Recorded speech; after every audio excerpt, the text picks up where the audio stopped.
apalagi di usia kita gitu ya, yang rawan-rawan mengalami stres gitu, mahasiswa akhir. Dan mungkin nggak cuma mahasiswa akhir ya, usia-usia kita di usia di atas 17 tahun gitu ya, itu pasti rentan buat mengalami stres. Ada nggak sih Mbak mungkin kayak tips atau trik buat cara-cara nentuinnya, dan mungkin ada perbedaan-perbedaannya gitu? Sama, dia kan senantiasa untuk berprasangka baik pada siapapun itu ya. Ada ya antara dengan manusia hablum minas dan juga hablum Allah. Jadi dengan manusia kita senantiasa berprasangka baik, dengan Allah juga senantiasa berprasangka baik juga. Tapi ini kadang-kadang orang-orang tuh ketika dikasih tugas tiba-tiba gitu kan, isinya sambat kan sih. Iya, itu sambat WA gitu kan. Bentuk itu juga sih. Salah satu bentuk yang tadi ya, apa namanya? Coping pengalihan gitu. Tapi kan tuh nggak nyelesain masalah gitu. Masalahnya kan. Tapi masuk coping ya. Masuk coping ya. Misalnya lega gitu kalau bisa. Iya. Ya kalau bisa sambat itu kayak lebih plong. Iya, kita berbagi perasaan gitu loh, biar orang lain juga merasakan apa yang kita rasakan.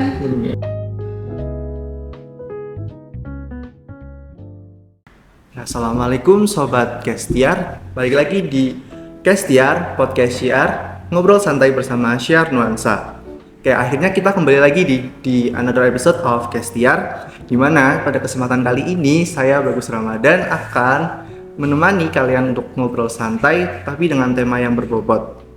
Oke, mungkin sebelumnya gimana nih kabarnya buat teman-teman semua? Semoga kita semua senantiasa dalam keadaan sehat walafiat. Oke, pada kesempatan kali ini di episode Kestiar kali ini kita akan membahas yaitu mengenai coping mechanism and depression, di mana topik ini merupakan topik yang sangat mungkin relate bagi kehidupan kita, terutama bagi mahasiswa. Gitu. Nah, kita sudah ngomongin topik yang sangat menarik tentunya dengan narasumber yang gak kalah luar biasa. Itu ada Mas Fatan dan Mbak Mawar. Mungkin bisa say hi dulu Mas dan Mbak. Halo teman-teman. Oke, jadi Mas Fatan ini adalah Mas'ul Insani tahun 2021 dan Mbak Mawar ini adalah Sekretaris Insani juga tahun 2021 dan merupakan mahasiswa psikologi Universitas Diponegoro. Mahasiswi. Ya, mahasiswi bener. Oke, mungkin kita langsung ngobrol aja nih Mas dan Mbak. Mungkin ini nih, ngomongin tadi ya coping mekanisme dan depresi. Mungkin bukan beberapa bulan sih, mungkin baru kemarin itu kan ada ini ya kasus yang di apartemen sebelah, yang kasus ya itu yang. Nah itu kan mungkin berhubungan nih dengan topik yang akan kita bahas kali ini. Itu tentang tadi coping mechanism. Mungkin aku mau nanya dulu mungkin dari Mbak Mawar tentang coping mechanism sendiri ini seperti apa gitu dari sisi psikologi dan kaitannya dengan tadi gitu. Oke. Sebelumnya kenalin aku di sini Mawar, dan aku mau disclaimer dulu, aku di sini bukan sebagai psikolog atau psikiater.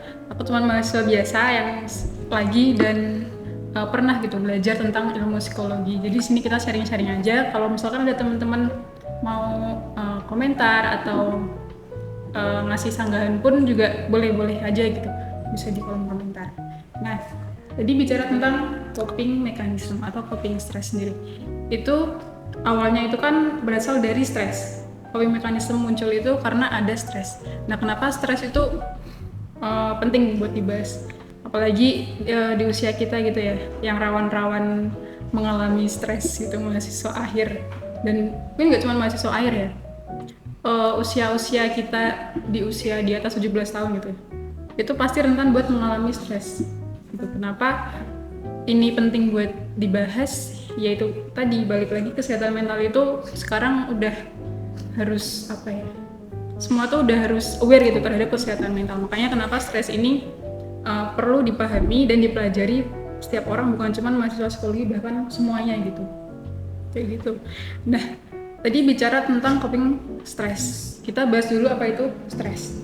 Nah, stres itu kondisi di mana seseorang itu mengalami tekanan gitu, baik secara psikis maupun secara fisiknya. Itu asalnya bisa berasal dari dalam diri kita, bisa juga dari luar diri kita atau lingkungan sekitar. Nah, kalau ngomongin stres itu nggak cuma dialamin sama orang dewasa atau usia-usia kayak kita, tapi juga anak-anak pun juga rentan buat bisa stres gitu dari pola asuh yang diterapkan oleh orang tuanya. Nah, stres sendiri itu nggak selamanya berkonotasi negatif.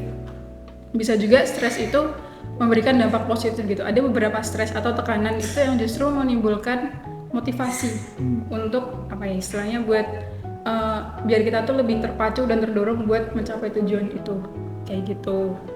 Nah kalau penyebab stres sendiri itu mungkin bisa dibilang semua masalah yang terjadi di kehidupan kita itu pasti menimbulkan stres. Iya nggak sih? Iya, Kayak benar. nggak jauh-jauh aja gitu kita mahasiswa biasa. Mungkin beban stresnya berasalnya dari Tugas mungkin kuliah, organisasi, iya. tugas kuliah, tugas yang numpuk, terus ujian UTS, sistem kebut semalam tuh kayak gitu. Terus mungkin anak kos tuh bingung ntar malam mau makan apa, besok makan apa, ini uang bulanan buat Udah. apa aja, itu kan bikin stres ya. Ini bisa juga mungkin yang secara umum bisa berasal dari masalah keluarga gitu, bisa juga terus masalah finansial, terus mungkin buat teman-teman seusia kita masalah percintaan kayak gitu. Bahkan dari penyakit yang kita derita pun itu bisa menimbulkan stres gitu kayak gitu. Dan penyebab stres setiap orang itu pasti beda-beda, dan sama halnya kayak coping mekanisme tadi, gimana cara tiap orang menghadapi dan mengurangi sumber stres itu kan pasti beda-beda ya. Itu biasanya tergantung dengan tipe kepribadiannya dan pemicu stres itu datang. Itu pasti mempengaruhi orang gimana dia menerapkan coping mekanismenya. Nggak selamanya coping mekanisme yang aku lakukan bakal efektif ketika Fatan ngelakuin hal yang sama. Ketika Bagus ngelakuin hal yang sama itu nggak pasti efektif di aku. Tapi nggak pasti itu hasilnya bagus di aku, tapi di orang lain juga hasilnya bagus. Itu nggak selamanya bisa disamaratakan kayak gitu. Terus kalau bicara coping mekanisme sendiri, yaitu tadi segala upaya, proses dan usaha kita gitu ya, buat mengurangin sumber-sumber stres yang kita alami kayak gitu. Umumnya sih kayak gitu. Oke. Nah, mungkin tadi yang dijelasin sama Mbak Mawar ya, maksudnya tentang coping mekanisme itu kan nggak bisa diterapin di semua orang gitu. Maksudnya antara aku dan Mbak Mawar mungkin nerapin ininya berbeda-beda. Nah, itu ada nggak sih Mbak mungkin apa ya kayak tips atau trik buat cara-cara nentuinnya dan mungkin ada perbedaan-perbedaannya gitu? Maksudnya Ya kayak itu kan ada beberapa cara ya, maksudnya mungkin dari ininya bagaimana cara kita buat nentuin coping mekanisme yang mana nih yang mungkin lebih ya Cocok buat ya kita. lebih cocok buat kita gitu. udah aku jelasin tadi ya, itu kan tergantung dari tipe kepribadian tiap orang. Tiap orang itu kan pasti beda-beda. Dan cara mengatasi atau menerima stresor yang datang itu kan juga beda-beda. Mungkin tiap orang punya yang namanya itu resiliensi atau kayak keadaan balik lagi ke kondisi normal ketika dia jatuh. Nah itu bisa jadi salah satu faktor gitu yang nyebabin coping mekanisme kita beda-beda kayak gitu. Nah kalau menurut aku gimana cara biar efektif ketika menentukan coping mekanisme terhadap diri kita, yaitu tadi menurutku perlu self awareness ya, kepekaan diri kita terhadap kondisi diri kita sendiri. Yang bisa ngerasain sumber stresor itu kan kita. Nah yang bisa nentuin cocok atau tidaknya coping yang dilakukan ya kita sendiri gitu. Makanya self awareness itu penting gitu ketika stresor atau pemicu stres itu datang kayak gitu. Oke, jadi berarti kayak balik lagi ke kepribadian kita sendiri ya Mbak, dan tentang self awareness itu. Oke. Mungkin dari Mas Fatan ada yang mau ditambahin nggak mungkin tentang tadi coping mekanisme menurut pandangan Islam atau gimana? Oke. Mekanisme ya. Jadi kan Mbak Mar udah jelasin lengkap banget ya. Sebenarnya ini kan artinya kalau misalkan kita lihat kemarin ada yang ini ya bunuh diri di apartemen ya, terus juga ada yang bunuh diri karena pacar kan. Iya, Iya nggak sih di ini di Tembalang lah. ada. Rame gitu. Sekarang juga lagi rame ini kan mental health gitu ya. Iya. Mental health rame, benar nggak sih? Juga. Iya, Ya kan? mental. Ya sebetulnya dalam Islam gitu ya, pengelolaan mental gitu ya, stres itu udah ada gitu, udah udah banyak tips-tipsnya. Salah satu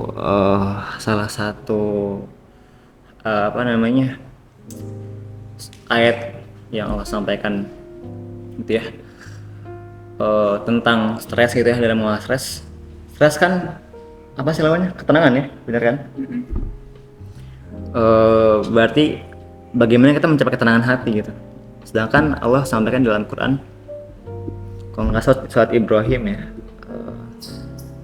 Bismillahirrahmanirrahim, alladzina amanu wa tatma'innu qulubuhum bidzikrillah, ala bidzikrillah tatma'innul qulub. Jadi orang yang beriman itu punya hati yang tenang, cirinya gitu ya, orang yang benar-benar beriman gitu ya, dan dia ingin menenangkan hatinya, maka dia menenangkannya dengan berzikir gitu, dengan mengingat Allah. Jadi mungkin ya itulah. Oke, mungkin menanggapi yang dari yang tadi nih Mas, sama Mbak. Kadang kan kalau misal kita lagi stres gitu ya, nah itu kan kita harus bisa menerima keadaan gitu ya. Tapi kadang mungkin dari diri kita sendiri tuh kayak ngerasa apa ya? Mungkin kita udah ngelakuin yang terbaik gitu, tapi nggak selamanya kayak ekspektasi gitu. Nah, tapi nanti jadinya tuh kayak kita nggak terima dan malah menyalahkan orang lain gitu atas ini apa keadaan kita gitu. Nah, menurut Mawar dan Mas Fatan sendiri untuk menanggapi kondisi yang demikian itu mungkin kayak gimana sih? Tuh. Coba dulu. Pan dulu boleh lah. Mungkin dari Menanggapi supaya nggak menyalahkan orang lain. ya benar kayak lebih tuh. Oke. Bisa ya stres depresi menyalahkan orang lain ya. Sebenarnya Islam tuh ada ini ya, mengajarkan banyak nilai gitu dalam. Jadi Islam tuh adalah agama yang penuh dengan nilai-nilai yang paripurna dan saling berterkaitan gitu. Ada satu buah nilai gitu ya, yang ini benar-benar akan sangat-sangat luar biasa kalau kita amalkan. Jadi nilainya namanya husnuzon gitu. Jadi sebagian nuzon itu dalam Quran inna ba'dal ism. Jadi sebagian dari prasangka itu adalah prasangka yang tidak baik. Jadi supaya kita tetap bisa untuk kemudian pikiran kita tetap dalam kondisi yang baik gitu ya, maka bisa mengajarkan untuk senantiasa untuk berprasangka baik pada siapapun itu ya. Ada ya antara dengan manusia hablum minan nas dan juga hablum minallah. Jadi dengan manusia kita senantiasa berprasangka baik, dengan Allah juga senantiasa berprasangka baik juga. Meskipun juga ada beberapa aturan ya, kalau misalkan kalau sektornya privat gitu ya, kita disunahkan untuk kemudian berhusnuzon. Kayak aku sama kamu berhusnuzon gitu ya. Kalau misalkan sektornya publik, sebetulnya bukan husnuzon lagi, justru kita harus kritis. Kita boleh husnuzon gitu, untuk konteksnya publik gitu, public sector. Jadi seandainya Allah yang ngasih juga surat ya dilakukan ya, Al-Baqarah gitu, kalau nggak salah, Al-Baqarah 114 ayatnya, kutiba alaikumul qital lakum. Jadi satu waktu Allah kasih kita ujian dan mungkin aja jadi sebuah hal yang baik buat kita gitu. Pun juga sebaliknya satu waktu kita jadi Allah kasih kebaikan, justru itu yang buruk buat kita gitu loh. Jadi bisa aja buat kebalikan. Dan makanya kuncinya husnuzon sama Allah aja gitu atas segala yang kita terima. Benar. Setuju banget. Husnuzon atau berpikir positif ya. Di psikologi juga ada ilmunya namanya psikologi positif. Itu gimana mengajarkan ketika kita menerima masalah, ketika kita menerima stresor, yang kita lakuin ya berusaha buat tenang dulu yang pertama. Tenang dan coba berpikir positif gitu. Kalau aku pribadi ya, ketika emosi-emosi negatif atau perasaan negatif itu muncul atau datang ke diriku, itu aku biasanya akan coba buat tenang dulu. Dan biasanya coba buat memahami kalau perasaan-perasaan itu atau hal-hal mungkin yang hal negatif yang muncul itu ya datangnya dari Allah gitu. Dan itu sebagai apa ya? Aku memahaminya sebagai sinyal-sinyal gitu. Kalau Allah tuh sebenarnya ini rindu loh Allah sama kita gitu. Allah tuh pengen kita lebih dekat sama Allah lagi kayak gitu. Kalau aku sih kayak gitu. Dan berpikir positif itu menurutku itu kunci dari semua masalah sumber atau masalah yang datang ke kehidupan kita gitu ya. Karena kalau aku pernah baca, kapan mungkin pernah baca juga. Baca bro. Yang ada tuh yang bukan. Ada yang namanya 12 hukum alam semesta gitu. Yang mengajarkan buat, kalau aku tangkap sih mengajarkan tentang berpikir positif. Isinya seputar itu. Ada salah satu hukum alam semesta itu namanya hukum daya tarik menarik. Nggak cuma di fisika tapi dalam hidup juga ada. Jadi prinsip dari hukum itu intinya kayak semua arah pikiran kita, isi hati kita, dan bahkan tindakan kita itu akan mempengaruhi kemana energi itu akan mengalir. Simpelnya gini, kalau teman-teman berpikirnya positif, isi hatinya positif, merasakan hal yang positif, dan bertindak secara positif, ya yang bakal datang ke kita dan terhubung ke kita tuh ya hal positif. Sebaliknya ketika yang kita pikirin ini negatif, terus yang kita rasain negatif terus, ya itu pasti yang datang ke kita juga hal negatif. Dan itu kayaknya ada penelitiannya, ada jurnalnya, kalau pikiran negatif itu berpotensi lebih besar buat menyebabkan mental illness. Berarti lebih ke ini ya, lebih kayak kita harus memfilter informasi-informasi yang kita pilih gitu kan, sehari-hari kan. Itu bener-bener, berarti itu kuncinya awal ya. Memfilter informasi. Iya, bisa. Iya benar sih. Jadi ingat quote-nya siapa ya ngomong ya? Yang perhatikan apa yang kita pikirkan gitu. Watch your thought, they become your word gitu kan, dalam hati gitu kan. And watch your words, perhatikan apa yang kita ngomong dalam hati, they become your action gitu. Watch your action, they become your habit. Kalau kelamaan kan kalau kita sekali-kali 2 kali kebiasaan. Iya benar. Ya intinya sebelum bicara mikir dulu gitu. Jadi kalau ngomong kasar sekali, misalnya maaf ya, anjir, pasti lama-kelamaan akan terus tuh. Iya. Kan itu nggak disadari. Nggak sadari juga. And watch your habits, they become your destiny gitu. Berarti kan apa yang kita biasakan dalam hal itu kan menjadi takdir kita. Jadi memang ini dari informasi, pikiran, takdir tuh linear. Gitu. Berarti kayak lebih tenang aja gitu ya, dan berprasangka positif gitu kan. Nah mungkin dari pengalaman Mas Watan atau Mbak Mawar nih, maksudnya mengenai coping mechanism sendiri ini, mungkin pernah nggak sih kayak mengalami udah menerapkan ini tapi ternyata kayak sumber stresnya tuh nggak hilang-hilang gitu loh, gitu. Pernah nggak? Kayak misal ada suatu masalah tapi berusaha ngurangin itu, tapi kayak nggak makin ini, tapi makin stresnya gitu. makin besar. Iya benar gitu. Pernah nggak? Jadi lebih kayak overthinking gitu jadinya. Oh iya kan, kok misalkan ngeliat contoh konkretnya overthinking kan? Iya benar. Kayak malam-malam susah tidur. Iya. Actually, kalau aku sendiri jujur ya, aku orang tipe pemikir artinya banyak hal yang aku kadang-kadang pikirkan dan aku temukan banyak jawaban gitu ya dari berbagai peristiwa.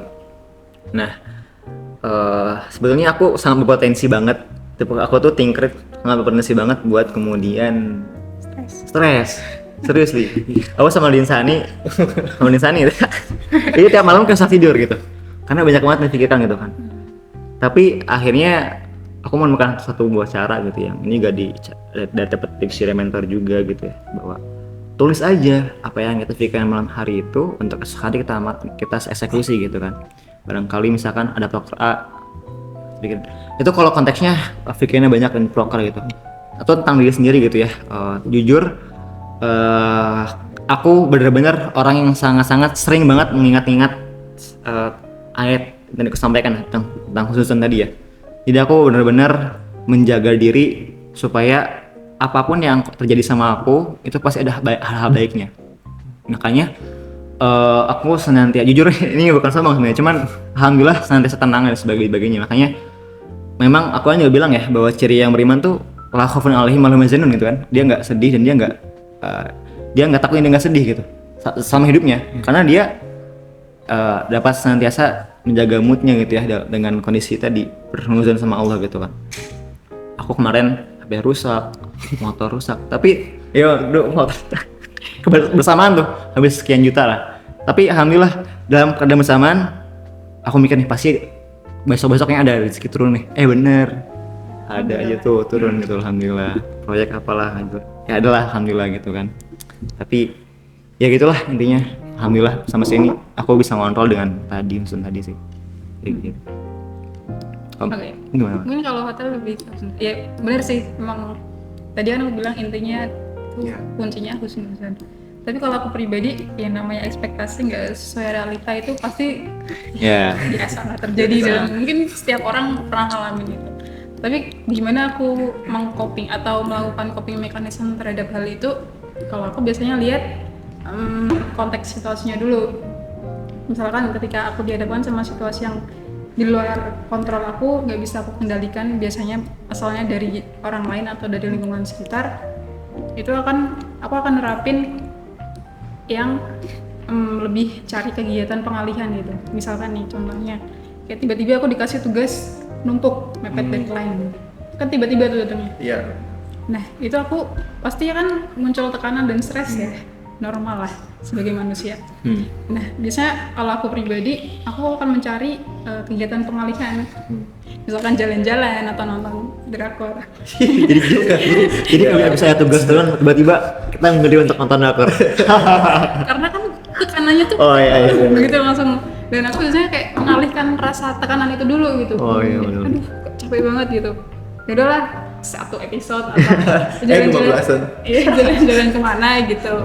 Terus ya tapi jangan lupa gitu besoknya dikerjain, jangan ditinggalin juga. Kalau kayak gitu, tapi itu lebih sifatnya ke maladaptif sih, kayak sifatnya cuma sementara, nggak menyelesaikan sumber masalahnya gitu. Beda lagi kalau aku ada di situasi yang masih bisa aku kendalikan atau di dalam kontrolku. Kayak contohnya misalkan nih aku 2 hari lagi mau presentasi, misalkan kayak gini lah di depan banyak orang gitu. Nah, buat orang tipe kayak aku yang introvert gitu ya, introvert gak tuh? Itu perlu banget tuh buat nyiapin materi sama bahan-bahan sampai benar-benar matang gitu. Bahkan aku juga latihan buat ngomong dan menyiapkan segala kemungkinan yang mungkin akan terjadi gitu. Nah tapi kan dari usaha-usaha yang dilakukan itu nggak selamanya memberikan hasil yang terbaik. Mungkin di lapangan ada beberapa hal yang melenceng ke sana lah, melenceng ke sini. Nah ketika itu terjadi, biasanya aku akan coba buat nerima hal itu dulu, berusaha buat tenang dan berpikir bahwa aku nggak sepenuhnya gagal gitu. Sebelumnya aku udah pernah berusaha dan melakukan yang terbaik, yang sebisa aku, kayak gitu. Nah di dalam Islam kan juga diajarin ya, kayak ya batasnya manusia itu kan sebatas merencanakan dan berusaha. Masalah hasil ya udah itu urusan Allah gitu. Kalau prinsipku ya selama kita udah berusaha dan melakukan itu dengan maksimal dan tulus, ya insya Allah nggak ada yang sia-sia. Justru dari situ aku bisa belajar itu dari kesalahan-kesalahan yang mungkin udah aku lakuin, kayak gitu sih. Tapi ini kadang-kadang orang-orang tuh ketika dikasih tugas tiba-tiba gitu kan, isinya sambat kan sih. Iya itu sambat WA gitu kan. Bentuk itu juga sih. Salah satu bentuk yang tadi ya, apa namanya? Coping pengalihan gitu. Tapi kan tuh nggak nyelesain masalah gitu. Masalahnya kan. Tapi masuk coping ya. Masuk coping ya. Misalnya lega gitu kalau bisa. Iya. Ya kalau bisa sambat itu kayak lebih plong. Iya kan kita berbagi perasaan gitu loh, biar orang lain juga merasakan apa yang kita rasakan. Kayak gitu. Iya. Tapi meskipun itu tidak memberikan satu dampak positif. Iya, makanya aku bilang sifatnya cuman sementara. Cuman buat ngurangin kecemasan dan tekanan yang datang gitu. Iya. Ya Allah juga bilang sih di dalam surat Al-Ma'arij ya. Ayat berapa ya? Ayat 19 sama salah. 19 Innal insana khuliqa halu'a gitu. Manusia itu diciptakan berkeluh kesah. Tapi ada ini ya, ada keterangan di sini. Jadi kalau dikasih idza massahu syarru jazua, kalau misalkan dikasih keburukan, dia ini ya, sambat entak-entak gitu kan. Wa idza massahu khairu manua.